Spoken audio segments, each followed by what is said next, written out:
Hi, this is no ordinary voice of spiritual ventriloquism. You are listening to the dummy himself. Well, it has been a humid day here. Unusual. As a matter of fact, this was probably the most humid day this summer here in southwest Michigan.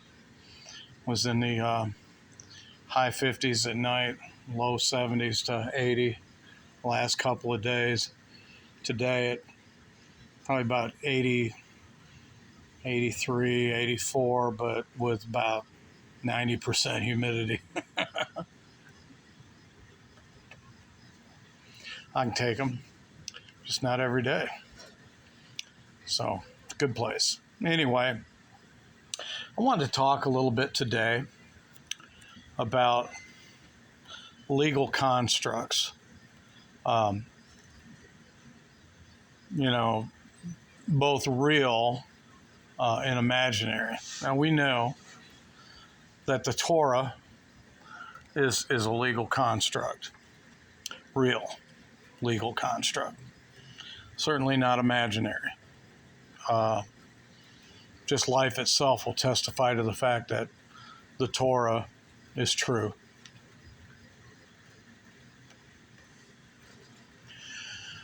Anyway, but I want to talk mostly about legal constructs that are created, maybe quasi-Torah constructs, because when you really see how they're fabricated together, they mostly gender to self-interest and self-dealing. When you look at it, outside of the, what you should say, institutionalization of the creators of the construct. Okay? I think that some people have a tendency to live in a quasi-legal fantasy world that is, more imagined than realistic. That's really nothing to do with Torah as much as it has to do with, having your own society, creating your own social order.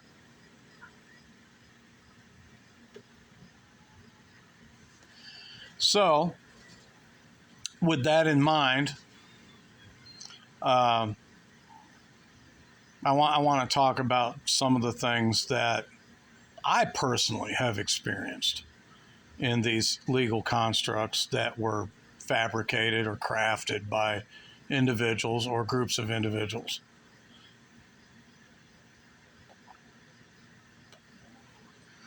And to show the utter error and folly of it all, and that is, and how it is genders to self-dealing and genders to self-interest, and really is not for the benefactory of the people as a whole.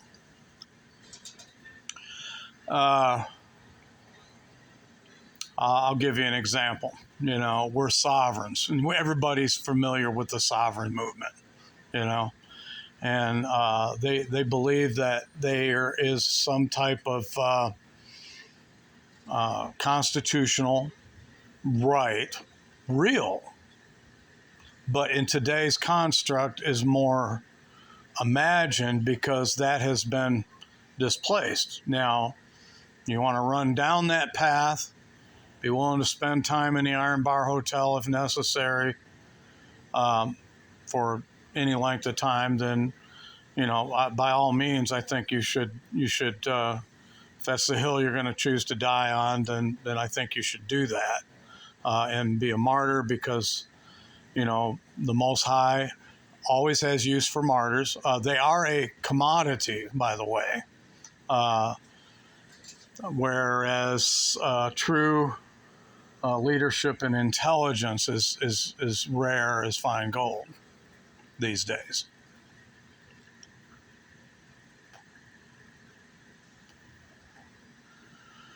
So the sovereign movement we're sovereign, the government is the servant. However, the tables are turned in realism today. They tell you, well, in a constitutional court, there are no such. I've looked it up in the yellow pages. I've looked it up at the internet. There's no such thing as a constitutional court. They're all statutory, either federal or state or both. And, to even entertain the false legal construct that there is such a thing is probably testifies more to the madness of men who want to reject Yah's punishment, that we would be oppressed until he returns to set us free.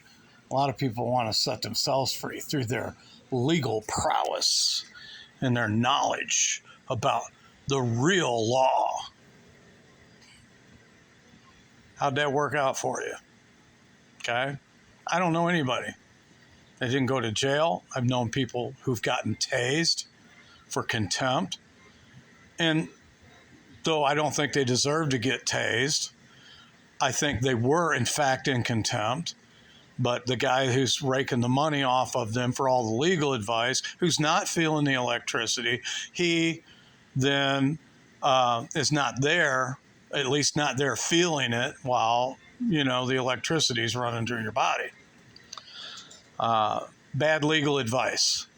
You can't go into court one day or 1 month and a few months ago or a year ago and sign papers that recognize the authority of the court.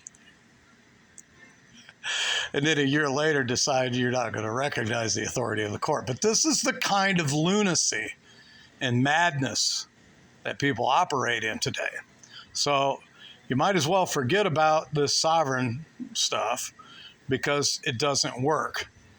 It hasn't gotten people off the no-fly list. Where are you going to go? How are you going to get there?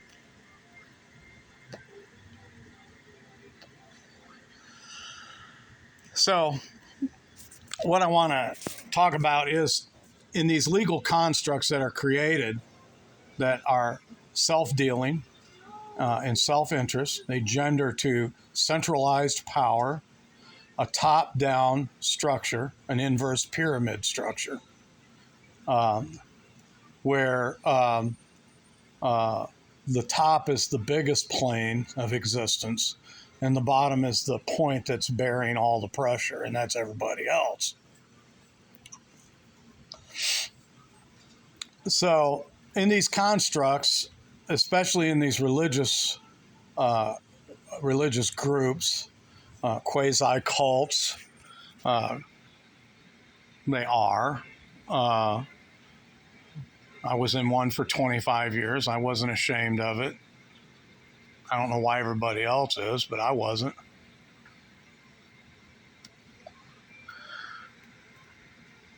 So, as a result of that top-down structure, which, the Bible tells us that we will not be lords one over another, because we're not going to be supposed to be like the Gentiles who exercise lordship one over the other. And you find yourself in this quasi-social, political, legal construct or religious construct where that's exactly what it is, even though it's contrary to what the scripture teaches. So,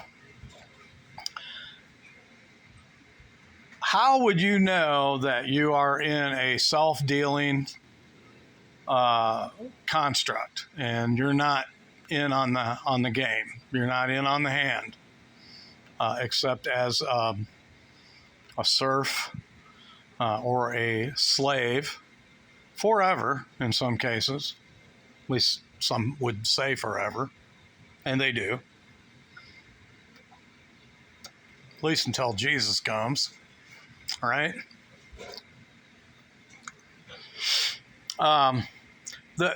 how would you know? What are some of the things that I have noticed over the years that I was involved in such a construct? Well,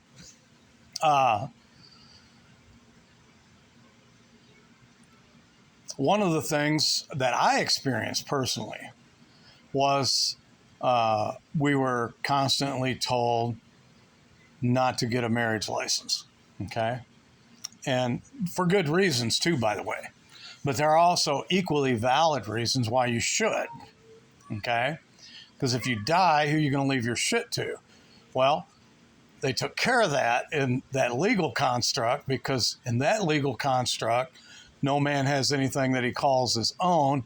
So therefore, you have no inheritance to give to your children. That's all taken care of by the centralized authority and the power as they deem fit, not as what is necessarily equitable and right. So, yeah, don't get a marriage license. But yet, the ones who are pushing this doctrine and agenda, at least one person in particular, has not gotten rid of his marriage license. He still has it. So, what if this guy dies? Okay? Who has title to interest? Well, you say, well, that's taken care of through tax exempt trusts and stuff like that. Yes, but when you don't see what is actually on the paperwork in the trusts, who is named as executors, who are named as trustees, who are named as beneficiaries. And the reason I think people don't see that is because you have to understand it's cash and carry with you, but with certain individuals, the 5% perhaps, maybe that's the 5% they keep talking about all the time. Maybe it's the top 5%. I think so. They're the ones who are named by name. Everybody else appears as either a John Doe or they don't even go that far. You run the census people off because you don't want to report how many people you have living in and amongst you.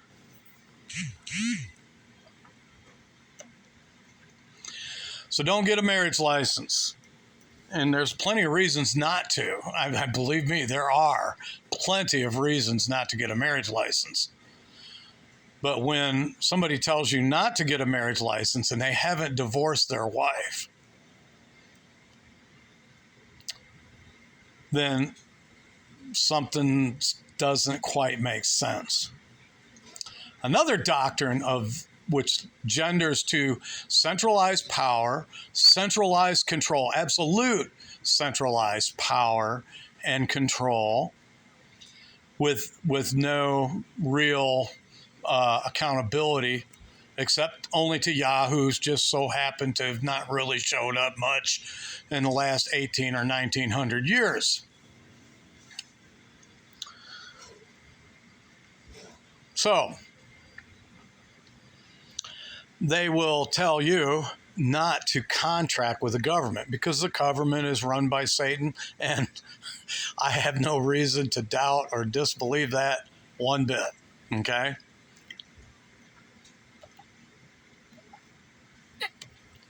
But they tell you not to contract with the government, but they insist on you contracting with them on a blank piece of paper that they fill in all the terms after you've signed the blank piece of paper, after you bought into the construct, after you said, yeah, we'll do this, because you go in with all your best intentions.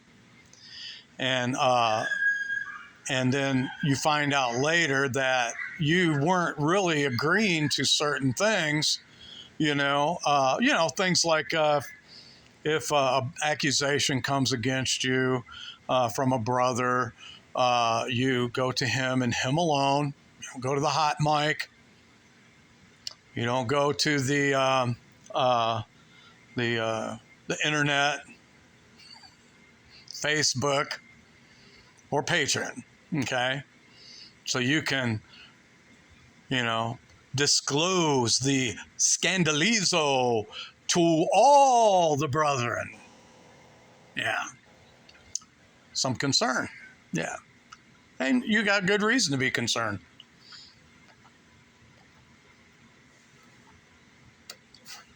People who live in a constant state of fear of others have a lot of reason to be concerned. Careful what you wish for. You just might get it. So they tell you not to contract with the government, but yet they contract with the government by asking for permission, applying, contracting a guardian ward relationship with the IRS so that they can have a tax-exempt taxpayer identification number. Okay? Meanwhile, they also tell you, don't get a birth certificate. Okay? Children born, deliver them at home. Great idea. I delivered 3 of mine at home. Sure did. Yep.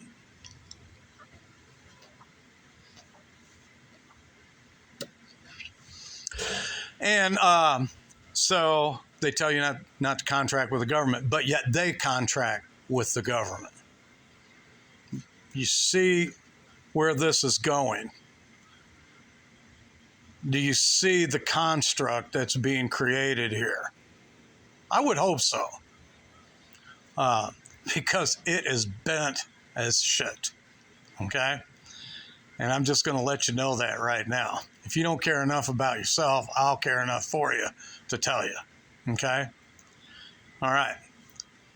You may want that. You may want the easy, just do what you're told, kind of life, show up to the feed trough, go out to the, the field,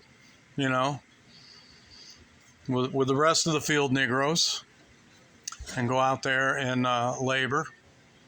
And,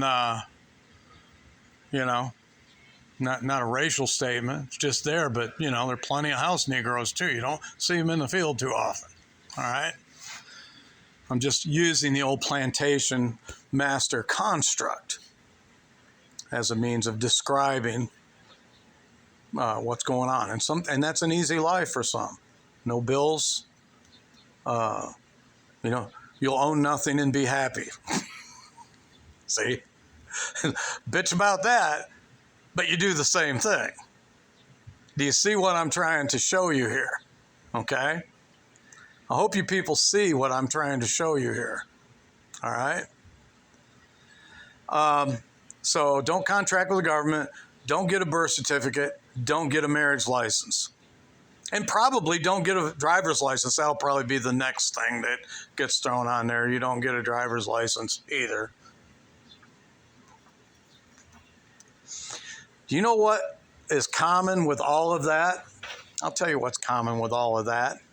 Undocumented. You're no different than the Honduran that just came across the border, or the Chinaman, or the Mexican. 30 million of them. 30 million of them. 30 million people who are undocumented. They can't work except in a closed system that's operating outside the purview of the powers that be. Okay? And, you're going to pick their tobacco. You're going to clean their pool.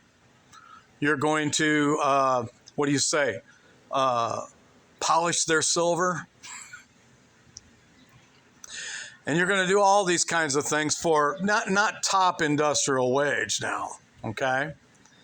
See, the whole idea about institutions gathering a lot of people together to work is because expenses go down as the population goes up, okay? All right. You get it? That's how you make a profit in the nursing homes. It's how you make a profit in the retirement homes. That's how you make a hell of a profit in the military.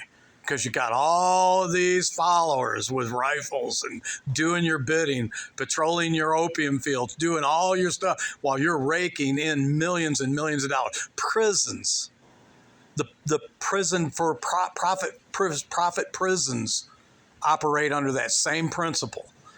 You can package the power of bulk buying, but it's not the prisoners who are deciding what they're going to eat, what they're going to wear, you know, what kind of medical programs they have access to. It's the prisons, the slave masters, the plantation owners, and the religious leaders.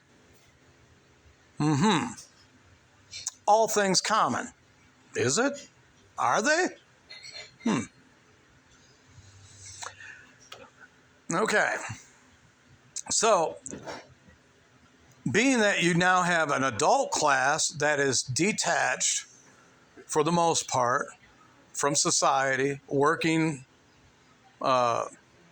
existing from day to day, okay, waiting for that great pie in the sky and the sweet by and by, okay, and in the meantime, other ships have come in.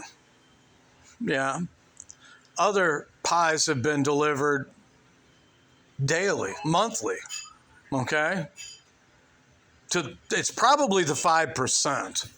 That's what was always referred to in the construct that I existed in for 25 years. The 5% thing came up about 14 years ago and has become, a pillar in the social construct and order.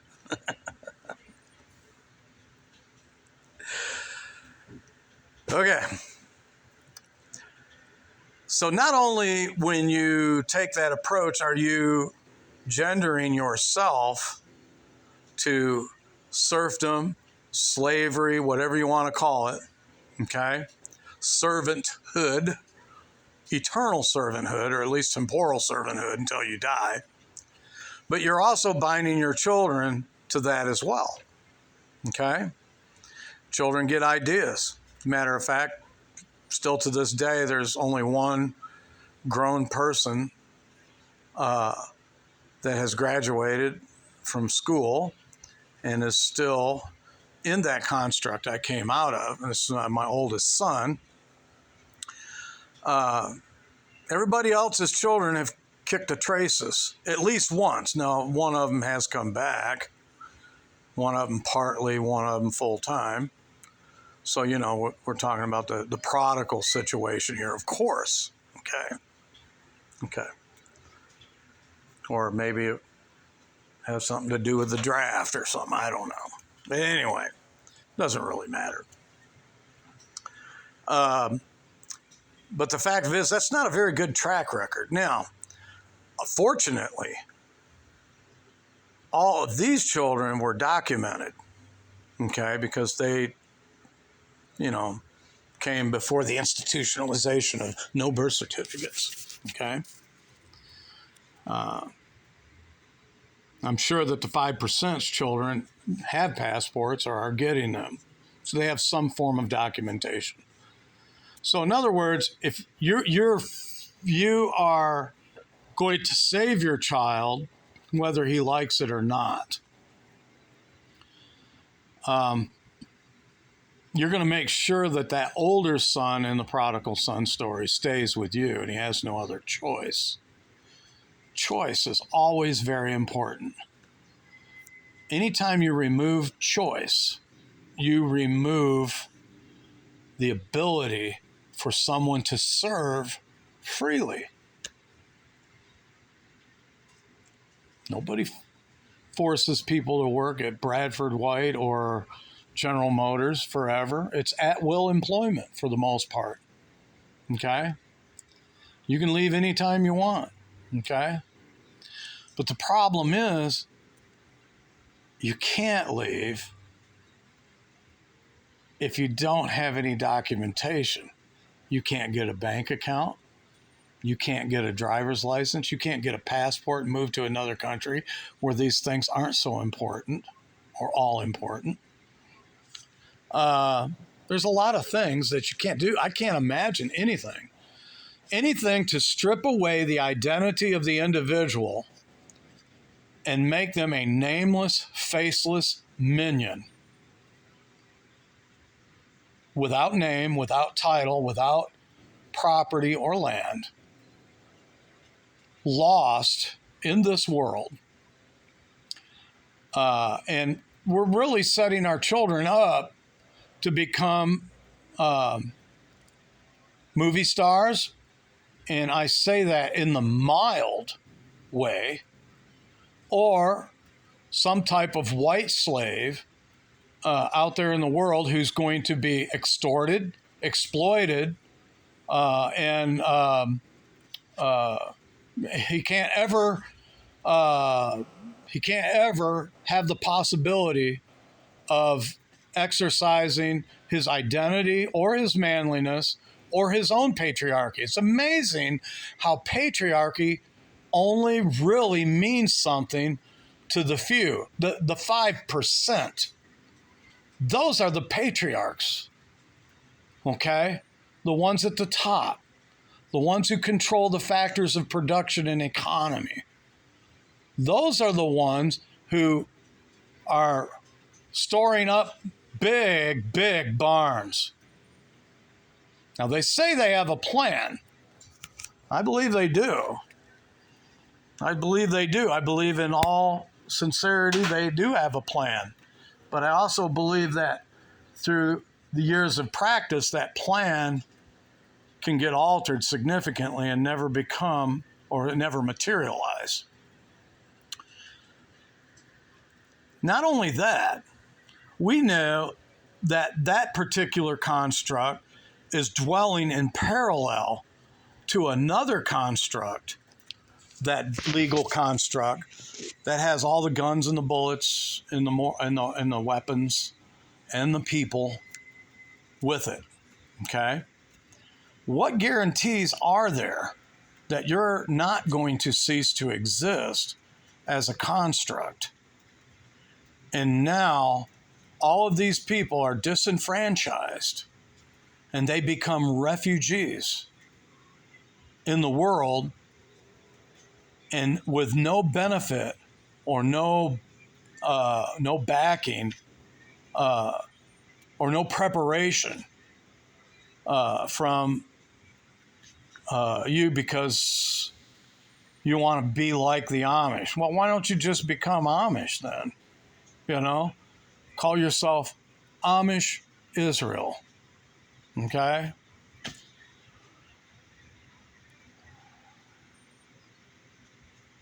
The return on investment and the risk cost analysis of this quasi legal construct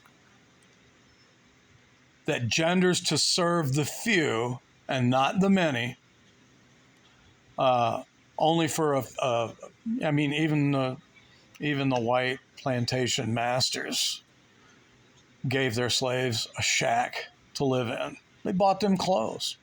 They fed them food. It wasn't the best. Never is. Sometimes it's good. All right?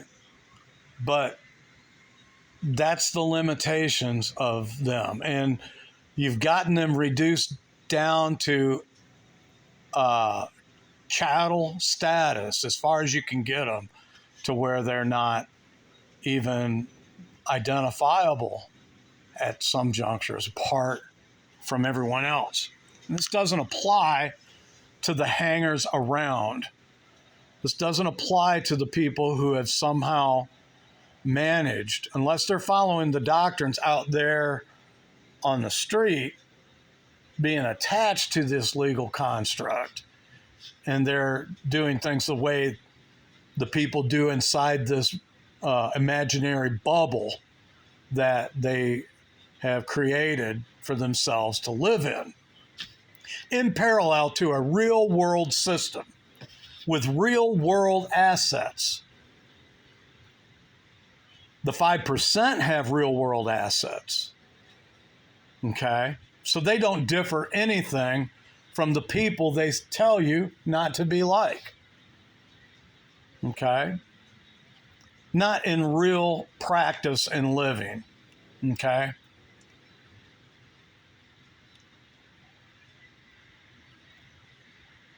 I don't know what to say apart from this, except it's sad because we've come to a very late hour and many people see this. I know I'm not the only one. I'm not that smart. I'm a hell of a lot more intelligent than the leaderships of most religious orders, social orders, but I'm not the smartest guy. So I know I'm not the only one. Okay?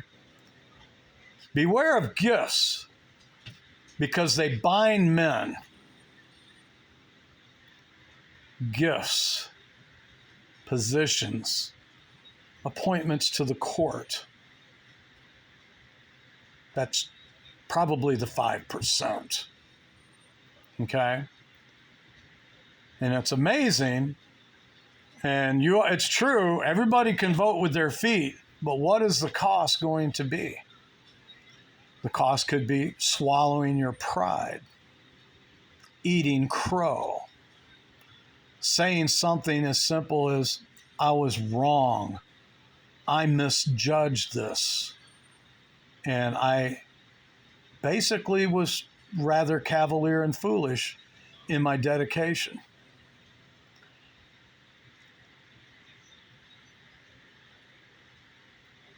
I'm not saying there's a boogeyman out there behind these people. Maybe there is. What I am saying is, when people think of systems to develop, they have their own self-interest in mind as well as yours. Okay?